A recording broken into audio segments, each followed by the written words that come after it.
Kota Madinah Al-Munawwarah adalah kota suci kedua bagi umat Islam. Di sanalah terletak Masjid Nabawi yang didirikan tahun 622 atau tahun pertama Hijriah setelah Rasulullah SAW hijrah dari Mekah ke Madinah. Dulu kota ini bernama Yatsrib. Setelah Rasulullah SAW hijrah ke kota Madinah ini, Yatsrib dikenal dengan nama Madinatul Rasul.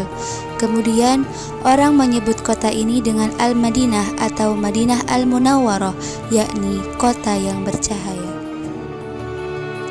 Sebelum kedatangan Rasulullah SAW beserta sahabatnya, masyarakat Madinah terdiri dari beberapa suku besar, yakni suku Bani Aus, Bani Khazraj, serta 3 suku Yahudi yaitu Bani Qainuqa, Bani Quraidah, dan Bani Nadir.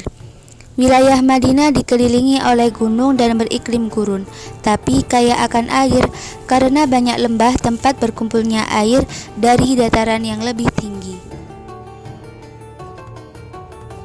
Setelah kedatangan Rasulullah SAW, Madinah berkembang pesat, terutama di bidang ekonomi dan sosial budaya, untuk menjaga kerukunan warga dan untuk mengakomodasi kepentingan masyarakat yang ada di Madinah, termasuk kaum Yahudi.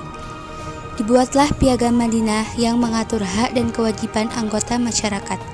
Rasulullah SAW menjadi pemimpin negara dan pemerintahan dan menyebarkan agama Islam ke seluruh penjuru Jazirah Arab. Setelah Rasulullah SAW wafat, kota Madinah tetap melanjutkan risalah keimanan dan pengetahuannya. Kota ini menjadi pemerintahan Khulafaur Rasyidin dan ibu kota negara Islam yang berkembang. Kota Madinah tetap menjaga persatuannya dengan memerangi orang murtad, mengirimkan pendakwah dan pasukan penakluk ke seluruh penjuru, dan tetap mengaplikasikan warisan Rasulullah dalam kehidupan masyarakat.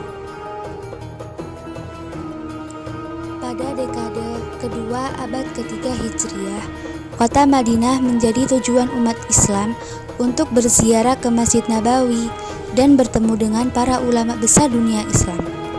Mereka saling bertemu di masjid ini dan bertukar bacaan qiraah dan ijazah.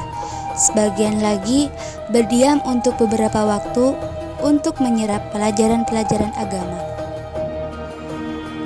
Kota Madinah dikelilingi pagar yang dibangun pada tahun 263 Hijriah. Pagar tersebut menjaga penduduknya lebih dari 2 abad. Para pembesar Abbasiyah dan Fatimiyah berlomba-lomba untuk menarik hati penduduk Madinah dan berceramah di hadapan mereka di atas mimbar Masjid Nabawi, juga mengirimkan uang hadiah. Orang-orang yang hijrah ke kota Madinah semakin banyak. Mereka datang dari berbagai negara Islam, baik perorangan maupun keluarga. Pada perempatan awal abad ke-14 Hijriah, kota Madinah mengalami pertumbuhan dan kemakmuran yang besar. Jumlah penduduk Madinah bertambah banyak hingga lebih dari 3 kali lipat, dan perdagangan pun semakin berkembang. Selain dikenal sebagai kota pusat perkembangan Islam, kota Madinah juga merupakan pusat dari pendidikan Islam sejak masa Nabi Muhammad SAW. Juga banyak ulama-ulama dan cendekiawan Islam yang muncul dari Madinah, di antaranya adalah Imam Malik. Saat ini di Madinah terdapat berbagai jamiah atau universitas dan perguruan tinggi Islam lainnya.